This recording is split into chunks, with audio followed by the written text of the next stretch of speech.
I went out once with an ex-girlfriend of mine who was Miss World, and we went back to the hotel we were staying at about 4 o'clock in the morning, and I'd been to the casino, and I'd won, I think, about £30,000. And as we walked in, I've ordered a drink from the porter, who happens to be from Belfast. And it was a toss-up who was drunk more, him or me. So I said, can we have another bottle of champagne up in the room? And he's come up, and I'm with Miss World, with 30,000 on the bed.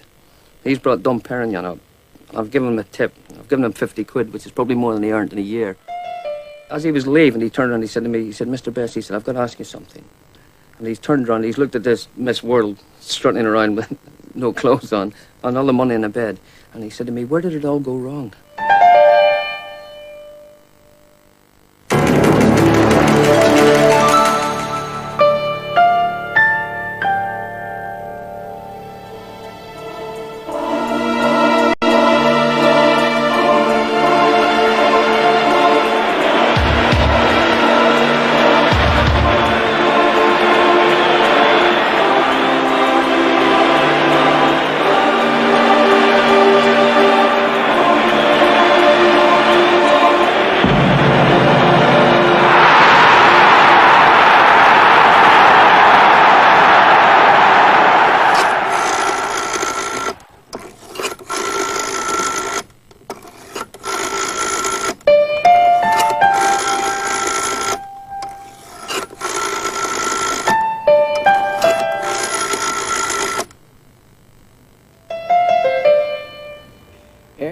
I want to send a telegram to Mr. Matt Busby. Manchester United Football Club. That's the one. Bob was the chief scout for Man United.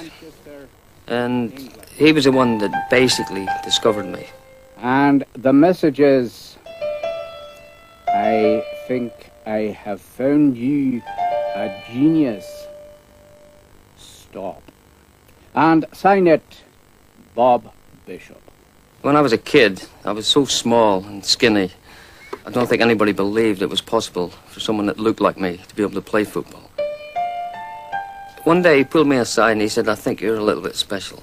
He said, I'm going to send you to Manchester United. And that was the start of it.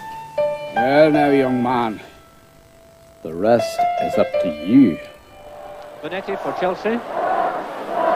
To McCready. Best with McCready, and McCready's made a pass, and it's a magnificent goal. Best, what a magnificent goal! A truly brilliant piece of football there by Best. There he is, number 11.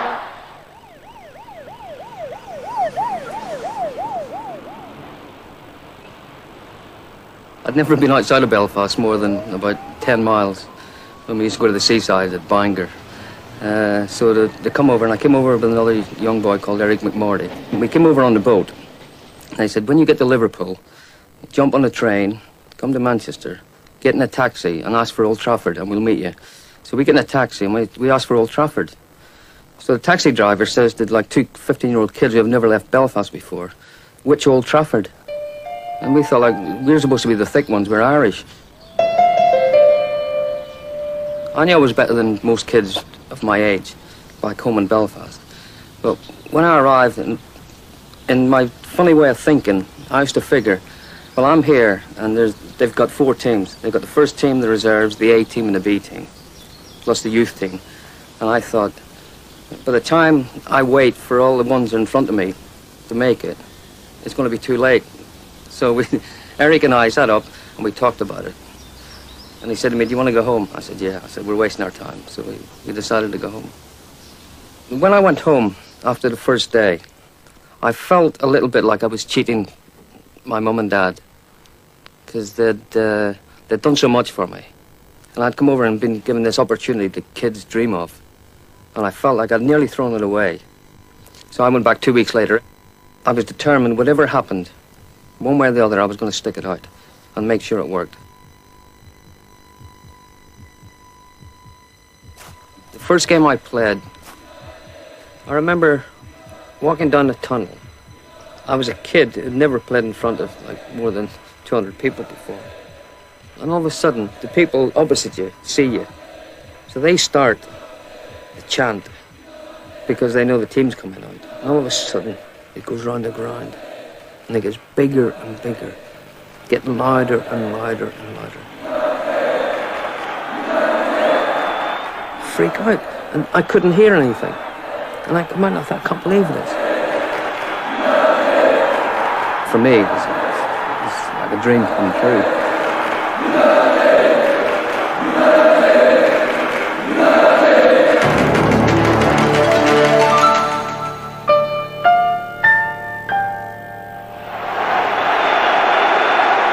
The first league goal was in '63. It was actually my second league game against Burnley at Old Trafford.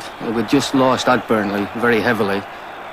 I wasn't really expecting to play because I'd been in Belfast when I received a telegram asking me to come back, and I figured I was coming back maybe to get a game and if maybe the reserves at the most, but my father was pretty convinced I was going straight into the first team, and as usual he was right.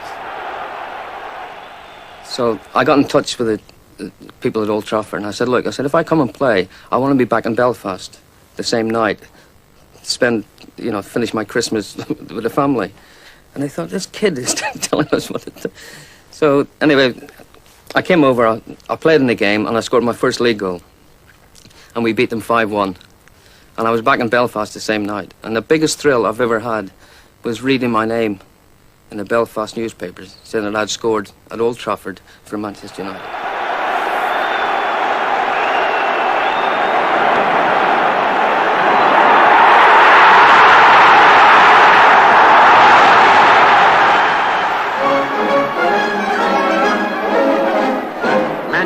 Off in their sixth-round encounter with Wolves at Molineux.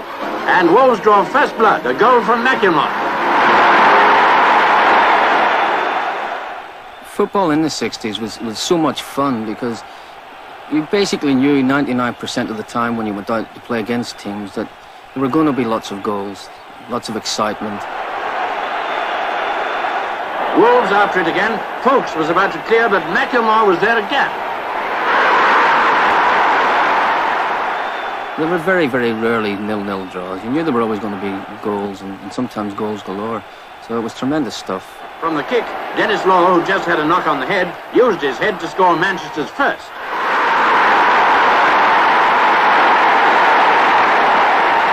So to the second half, and that fantastic 4-goal fusillade within 24 minutes.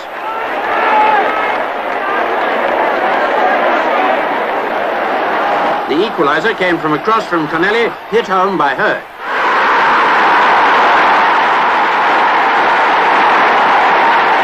Ten minutes later, George Best put Manchester in the lead.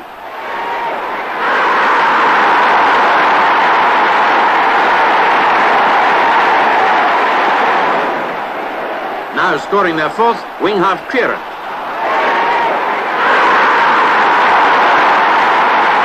The fifth and final one was a wonderful free kick by Law. So Manchester are in the semi-final for the fourth year running.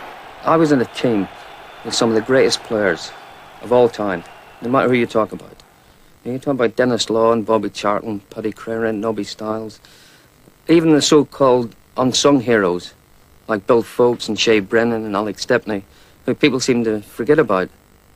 Because we had so many great individuals and different personalities, if two or three of us had an off day, the fourth one had a good day, which was nice. I mean, if Dennis and Bobby didn't play well, maybe I did it one week, and the following week, if I had a stinker, Dennis would stick a couple in, and then Bobby would take over, so it was lovely.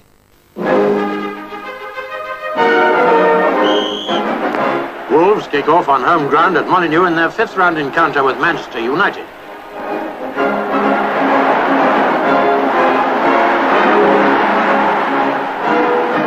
After only 2 minutes, Manchester's giving a goal away. Having taken a Wagstaff pass in the penalty area, Hunt falls flat. The ref awards a penalty, and Wharton's kick goes right for the net. Then a mere 7 minutes later, the Wolfpack are again in full cry, and United oblige them with another penalty. And another fine kick from Wharton finds the target.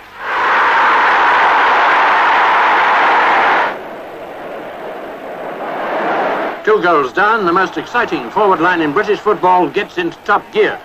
A high centre's headed home by that great individualist, Dennis Law.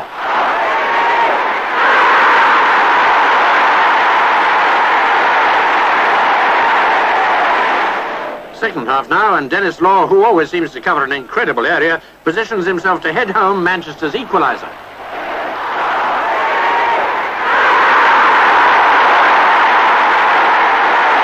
One minute later, Manchester take the lead as George Best, another great individualist, scores the third.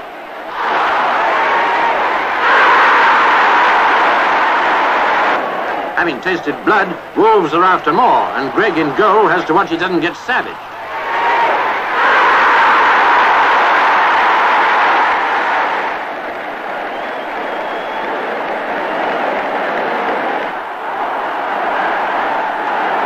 Manchester may be renowned for individuality, but as their name implies, they're just as united as the highly organised Wolves.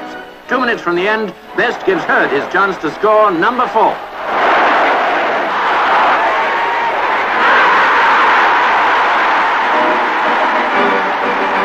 So Manchester's through by 4 goals to 2. In those days, we played like it should have been played.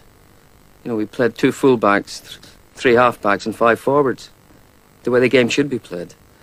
So to be in and out, I just enjoyed it so much, because I was still a kid, I was doing something I loved, and I was getting paid for it.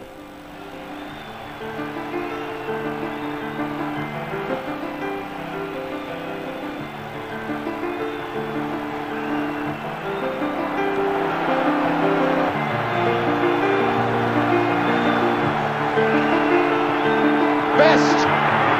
Here he goes again. Georgie Best. What a beautiful bit of running by this man. Well, when I joined United, of course, Sir Matt Busby was manager, and of course, a very greatly respected man, both on and off the field. He was lovely, Sir Matt. He never said anything. He didn't have to. Just the fact that he was there made you want to play. And he used to just come out and he said, boys, keep going. I mean, we can still win this. And that was basically all he ever said to us. And he said the same every league game, every game we ever played. Go out and enjoy yourself. That was his philosophy. And that's what we did.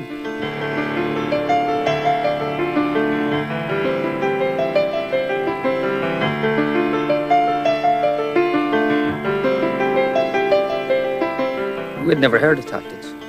We never planned anything. Pre-season, we did a hard training. That's when you did the hard work. You know, 4 hours a day, a hard slog. During the season, it was 5-a-sides. That's what we did. The same as Liverpool do today. I was a kid learning the game. I got lots of bollockings from the boys, Dennis and Bobby in particular, because I was playing like I still played, as I say, in Belfast. You know, and there were times I should have released the ball. But if I beat 5-6 players, that would have beat 7-8. You know, so at times when they were in better positions than me, I I learned through experience. But I still played like I was a kid, which in those days I still was.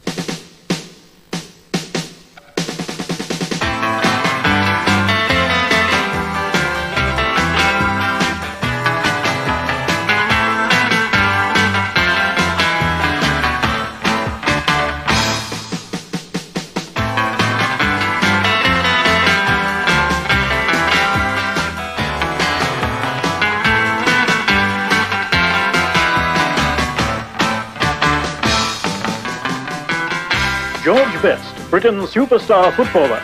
But here we see another side to George Best, the businessman. And now his combined talents have helped him realize another ambition, to be a house owner. Not surprisingly, it's no ordinary house. This fast-moving 24-year-old has built for himself a £36,000 bachelor pad. I just decided at an early age that I didn't want to live in digs anymore. And I ordered this monstrosity of a house that if it had kept, I probably could have sold for about 6 million now. And I had this mad architect called Fraser Crane who did it. When George first gave me the commission, all he said was, build me a house big enough to take a sunken bath and a full-size snooker table. To get a brief like this was quite a challenge. I studied George play football and wanted to interpret his performance in the design of this house here in Bramhall, just a few miles from Manchester. I had TVs that went up the chimney, and all my curtains worked by push button.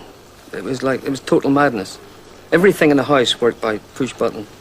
The warmth of Beth's personality is reflected in my use of natural materials, like the thick pure wool of the carpets throughout the house, the soft leather of the furniture, and the curtains which embrace this L-shaped lounge and dining area.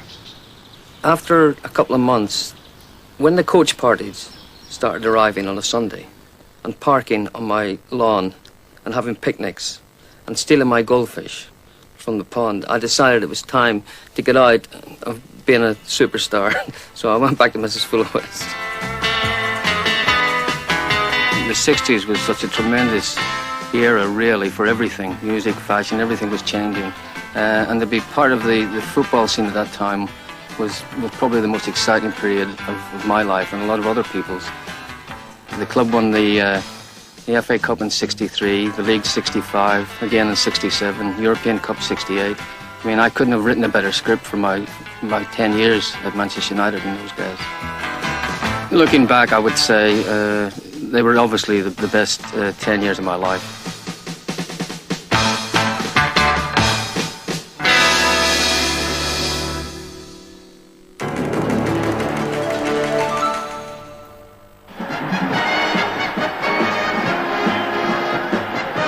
Ireland kick off and go into attack. This is the 77th international between the two countries. England, having won 59 games to Ireland's 12, were strong favourites. Playing for Ireland, Georgie Best, who usually plays with Bobby Charlton for Manchester United. But this time, Charlton robs him of the ball. I only played 37 times for my country. When I think, I made my debut with Pat Jennings, and he played over 100. I'm a little bit disappointed in that respect. England were finding the Irish team hard to beat midfield, and they were sometimes struggling against well-planned Irish attacks. Then the equaliser came from Best, who beat Nobby Stiles before crashing the ball into the net. 1-1, and the game looked wide open. When I played for them, they weren't a very good side. We had 2 or 3 good players, and then players from 3rd and 4th division made up with Irish League players. So it was a bit frustrating at times. Best. Going right at this English defence. McMorty, number 7. Well, McMorty had every chance to get to that. Best held it and held it and held it. Good run by Best. We never qualified for the World Cup. They have done since, which is great, because I'm very proud of them. But when I was a kid getting in the side when I was 17, we twice failed to qualify for the World Cup. And it was a big, big disappointment. Because even though we weren't a good side, that is the stage that you want to be on, if you can play. And I knew I could have done something special, playing against the best sides in the world and the best players in the world. And that's one of the biggest disappointments in my life, that I never ever got to the World Cup finals.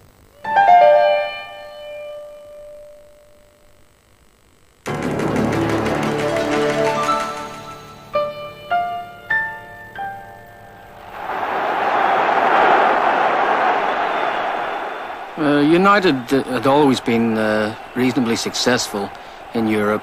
I think it was helping my game playing against some great European sides. And your game was lifted. I mean, you were playing in front of sometimes 120,000 people. And it was a perfect setting, so I tended to play a lot better, I think. The one game really that I pick out is the game in Benfica in '66. Simoes, oh, beautiful effort by Simoes. When we went there when they were virtually unbeatable at home and actually annihilated them. I remember the first goal, we got a free kick out on the left, and I think Tony Dunn, the fullback, took it. Dunn with the free kick. Up goes Best, he's scored! Best has got a goal! I didn't get too many goals in my head, but this was a very important one. The second one, I remember, it was quite a good goal. I picked it up sort of just over the halfway line. Here comes Best again. What a player this boy is! He's got another! What a player! Quite soon after, I almost scored a third. I think if I had done, I'd have walked off then. I think I felt at the end of the game that when I came off, for the first time, I felt that I had the potential to become whatever I wanted to be. I knew I could do things that other people couldn't do. Not because I was better as a person, but because I was born with something that was a gift. I'd gone and played one of these great sides and played like a kid and beat them basically on my own.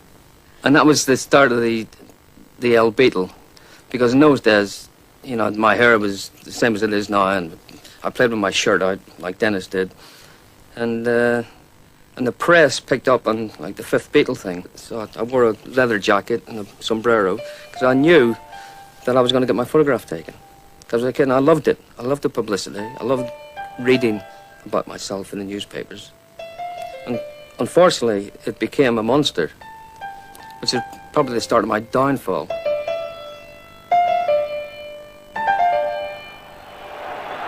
We played against Rapid Vienna at Old Trafford, and they were reckoned to be one of the top sides at the time in Europe. Best.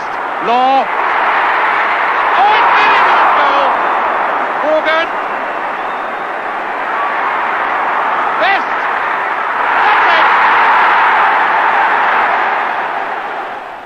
I scored twice against them, and I think really that was the start of me becoming European Player of the Year, that particular game. This is Best. Styles. Trying to work a position. Best. Yes, it's there.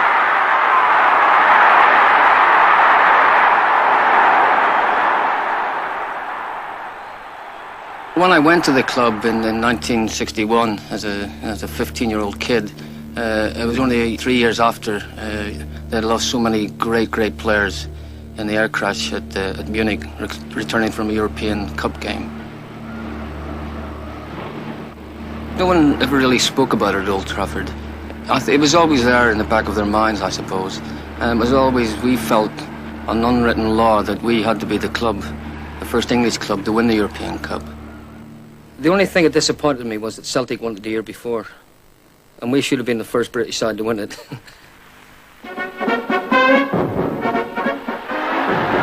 The man on whom the real burden rests, Matt Busby, has lived 11 dedicated years for this moment. Surely the prize couldn't elude him now. Benfica in white kick off into the second half. No score in the first, no sign yet which way the pendulum would swing. Eusebio, the greatest scorer in European soccer. Coluna, Benfica's captain. Twice they've won this European Cup before. George Best, one of Manchester's miracle men. It's one of the few games I can't remember. I can normally remember games I've played in. But I suppose the whole atmosphere and being in the European Cup final, particularly that year when it was at Wembley, I can't remember anything. I can remember my goal, and that's it. And now England's record-breaking scorer, Bobby Charlton, is to break the stalemate. A high pass from Sadler, and Bobby's head snicks it home.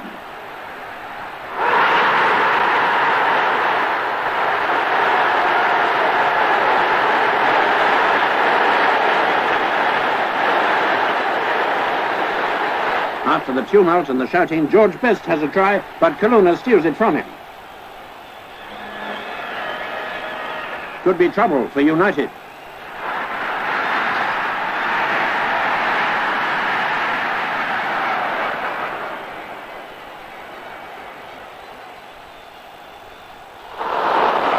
Oh, spot of bother.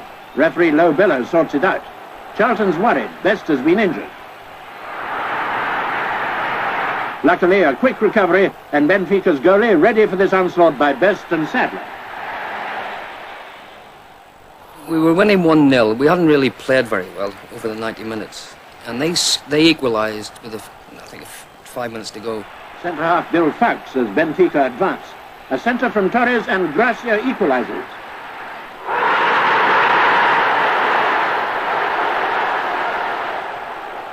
The players really didn't say too much to each other until we actually got up ready for the start of the extra time.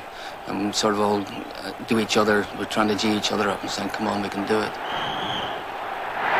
Here's the sequence that writes their golden chapter in the records. 3 goals in 8 minutes. Number 1, Best takes his time before driving it home.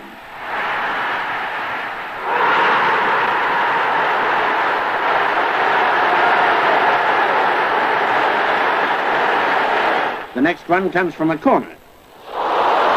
Charlton's kick swings across for Kidd to head and score on the rebound.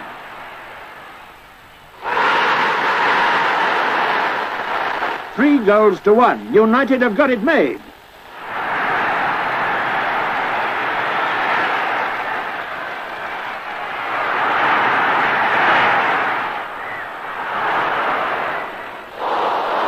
But there's still another, and it's number 2 for Bobby Charlton.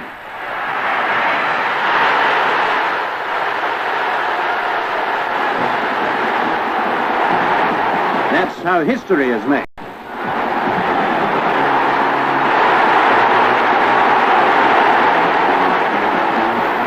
Glasgow Celtic were the first British team to win the European Cup. Now Manchester United have become the first victors from England. The dream of Matt Busby is realised at last. So often, so near since the Munich tragedy, now they've arrived. Manchester United, kings of Europe.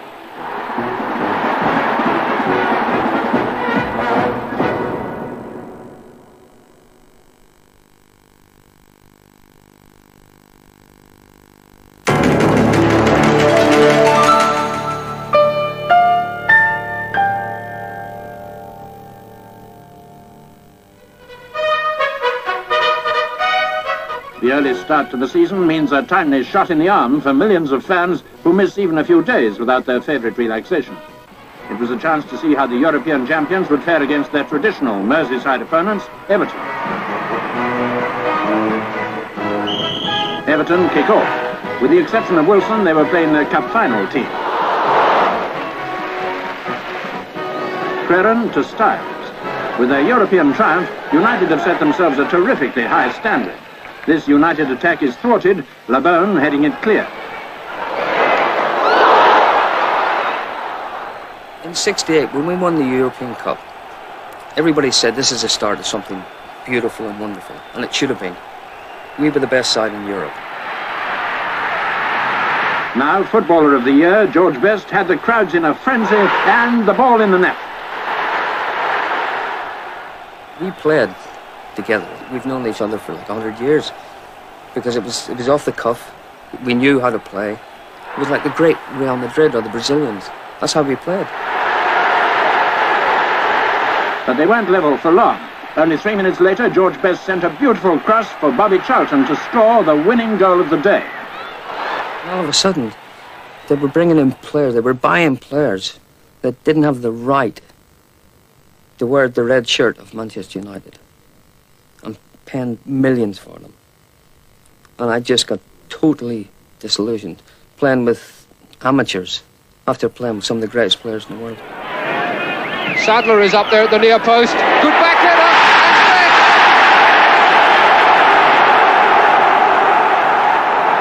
And O'Neill going outside him and 3 men inside. One is Law, playing it for Best. Best has made room for his left foot. George Best.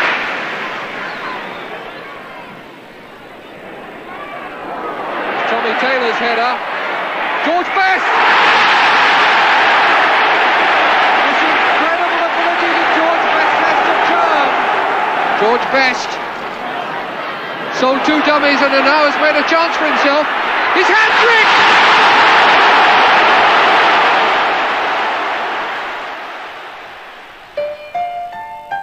I ended up feeling that I was becoming responsible sometimes on the field for what was happening. And the frustration started to show on the field, and I started to suffer a little bit in my own form, and things started going a little bit awry off the field. But I did feel that there was a little bit too much responsibility on my own shoulders. Just about now, George Best will be arriving back in Manchester, but he'll be 12 hours late for the training session he should have attended with the rest of his team this morning, and for the much publicised confrontation or showdown with his team manager. The Irish international was due to meet Sir Matt Busby to explain his actions over the last few days. But instead, when he should have been in Manchester seeing Sir Matt, he was here in Islington in North London at the flat of a friend, Miss Sinead Cusack, the actress, explaining to her his problems at Manchester United.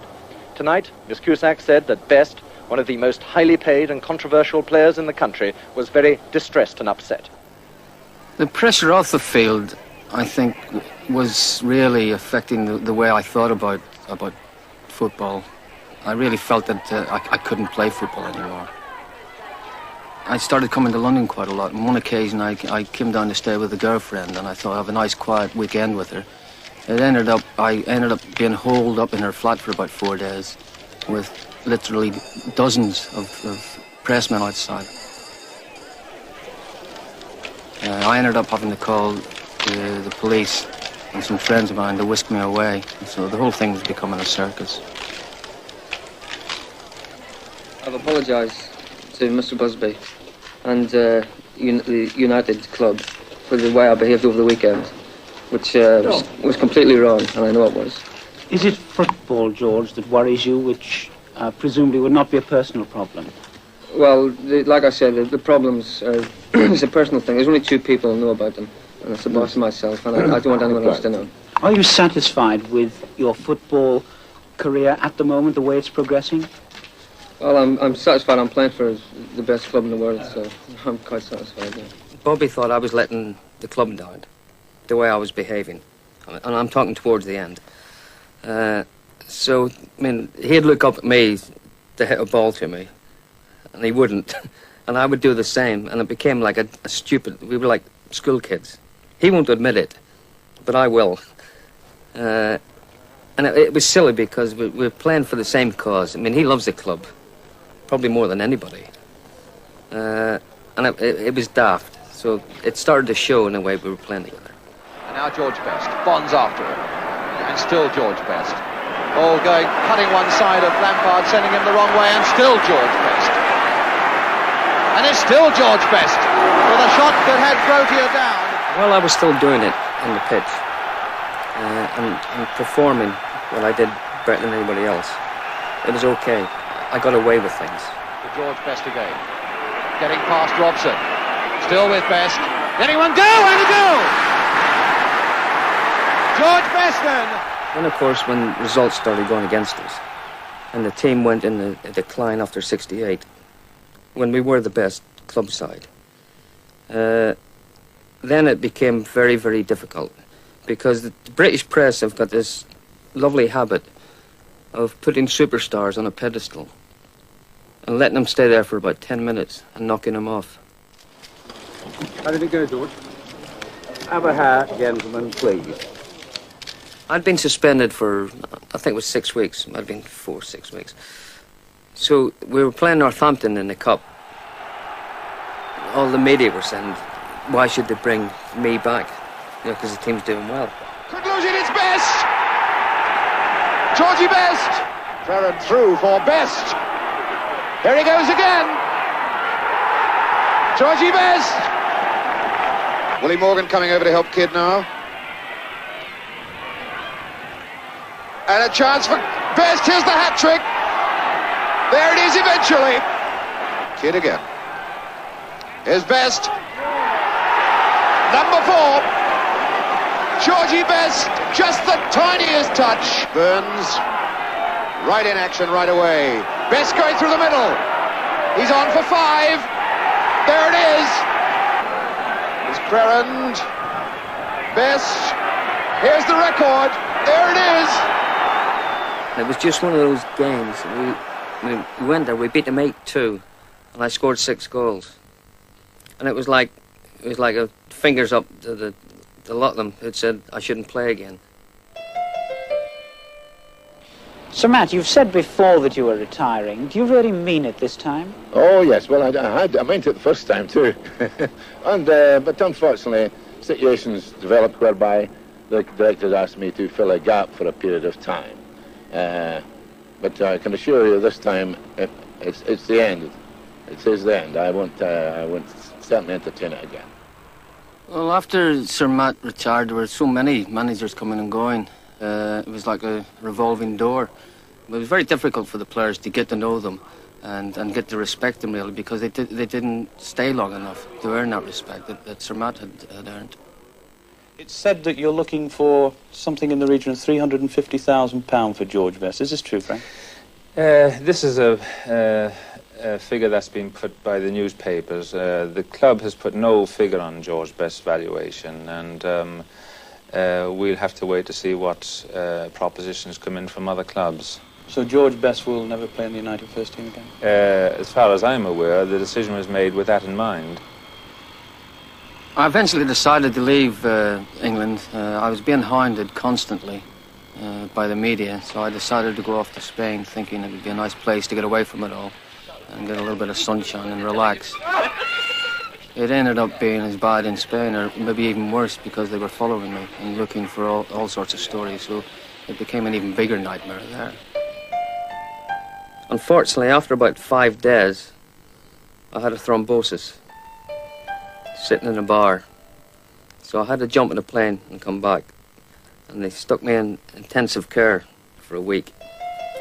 And the nice thing was, the first person who came to see me was Sir Matt.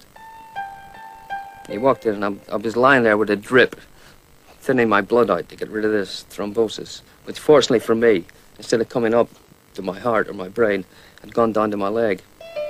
And he came in and he stayed about 20 minutes.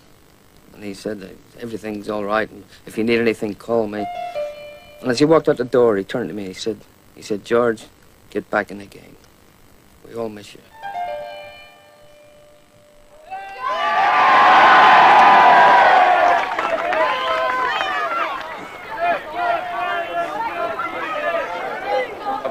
Terrific. Looking forward to the game very much. You've missed it? I have, yeah, a lot, yeah. And now that I've come in and see the whole atmosphere, so I realise how much I've missed it, yeah. There were some hard words when you packed it in last time at the club. Is that all over now? I hope so. The only way I can prove it I'm in it now is right on the pitch, and that's all I want to do. Time heals things. I'm the manager of Manchester United. When George approached me to go and speak to him, I was delighted. Because I think he's the greatest player in the world. I've always have done. It was being said that George Best would never again kick a ball for Manchester United. Who said that?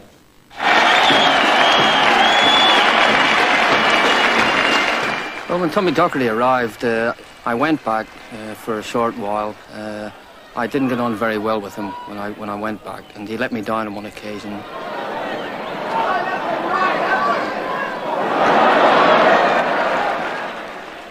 He said, look, I know you like a night out with the boys. He said, if you do it, no one will ever find out. He said, but I'll bring you back in the afternoon. I'll train you twice as hard. So I said, okay. So I trained for 2-3 months like a lunatic to get fit, to play for the club that I still consider my club. So they were playing, I think, Plymouth Argyle in a cup game. So I didn't come in on a Thursday morning because I'd gone out with the boys on the Wednesday night. So I came in the afternoon, I trained Friday morning. He never spoke to me, never said a thing. So then I turned up for the game on Saturday, and he called me in the referee's room, and he said, you're not playing today. I said, what do you mean I'm not playing? He said, because you didn't turn up for training Thursday morning, and I can't let it be known that you're the boss. He said, I'm the boss.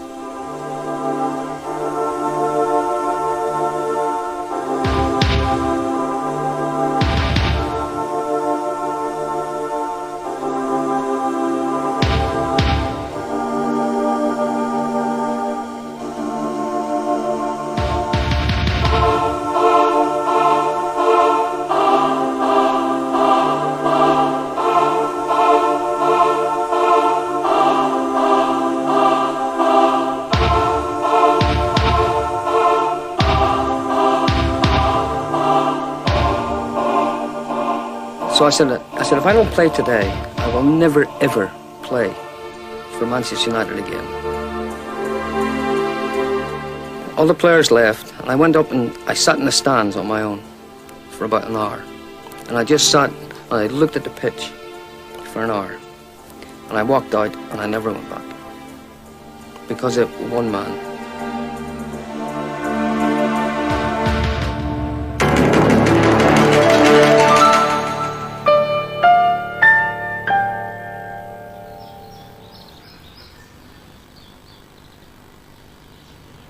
Barry's an old friend of mine from Manchester.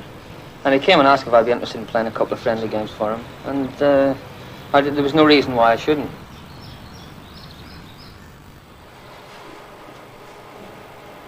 Cool, my son. God bless you. Good luck. Well, I find after I left, even small clubs like Dunstable and Stockport County were coming in and offering me phenomenal amounts of money just for a one-off. And I ended up becoming a little bit of a maverick, and really it was like, have boots will travel, and that's the way I was playing it. And it was becoming a circus, so it was then I decided that I was off to America. They were taking over the best players in the world. I mean, Pelé was there, Beckenbauer was there, Eusebio. And when I talk to people now, they say, look, well, it was like when you were past your peak. I went there when I was 29. You know, so you're not exactly past your peak at 29. Still George Best. No way through. Or is there? Yes! That's wonderful! Well, those who think George Best's career is declining should look at this. They dived in at him from all angles, and still he found a way through. A gap was lost then.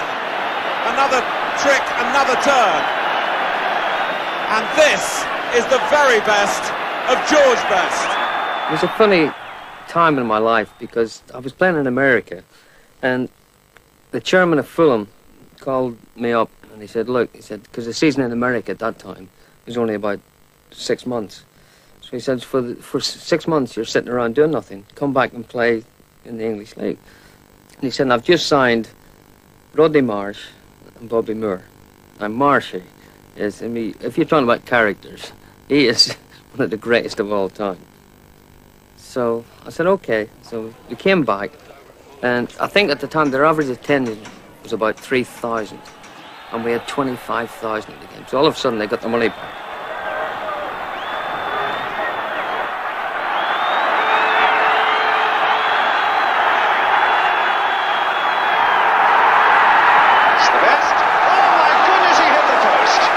If people pay money to come and watch me, I'm an entertainer, and I've got to give them what they want.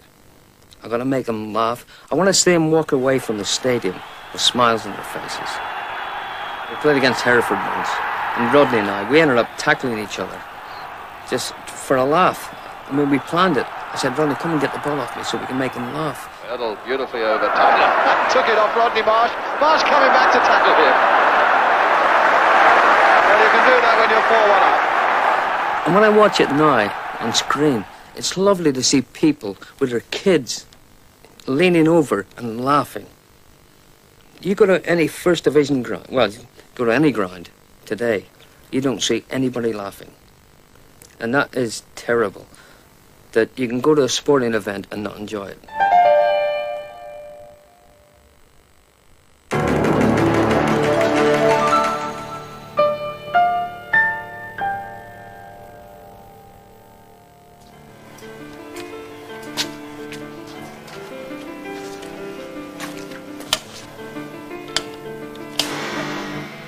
I still go to Old Trafford as much as possible, a few times a year, and I still like to go to the ground. And it's nice to stroll around and look. I mean, it's obviously changed tremendously. New dressing rooms, new stands, they're putting seating in. But I still get a tremendous response from the people when I go back. The Irish master. The place is still special. I walk in when it's empty, and I can still see the crowds, I can still hear them. And the things they used to sing. Football will always mean a lot to me. I've always found it difficult to replace the buzz I got from playing and the high I got. So I try, the only thing that's ever come close to it is when I'm coaching the kids and hopefully trying to pass something on to them. Taking turns, starting the 18-yard line.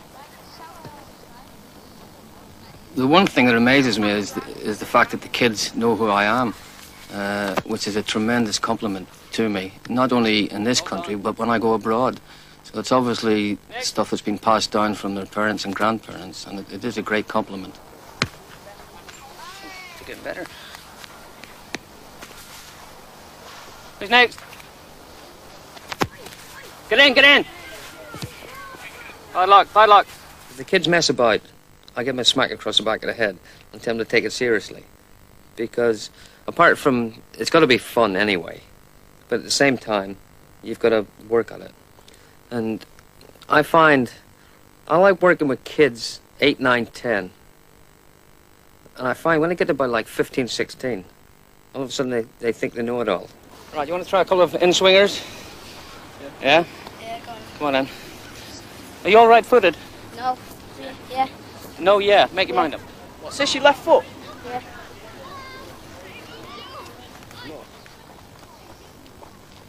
Right, let's see you all get them in. Has everybody scored now?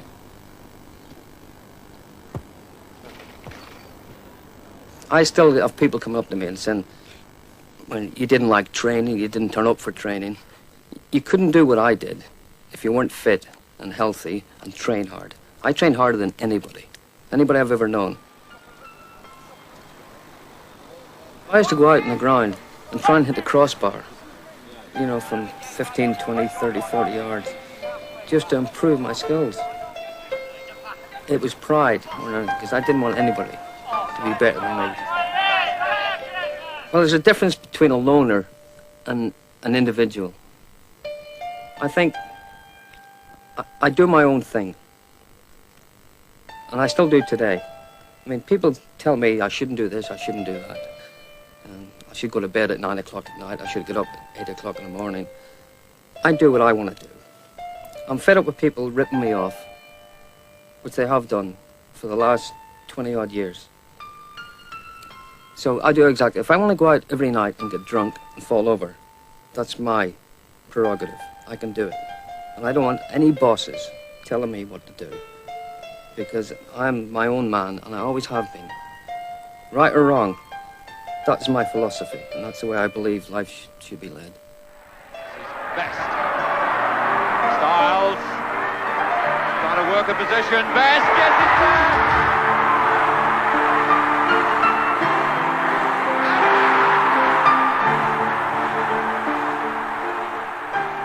People say to me, you wasted this, you should have done that, you should have.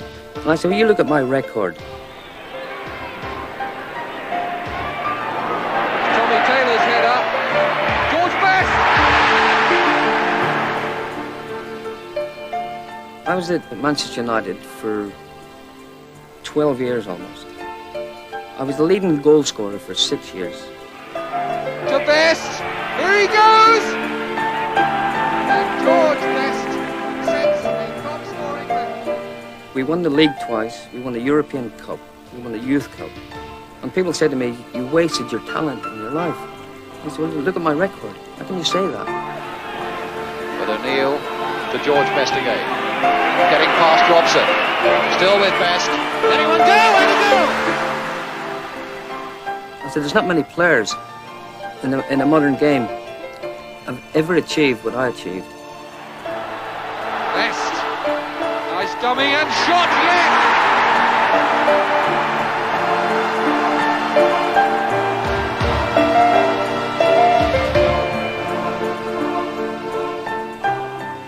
The one thing that outweighs the bad times is the football. They can never, ever take that away from me.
Best.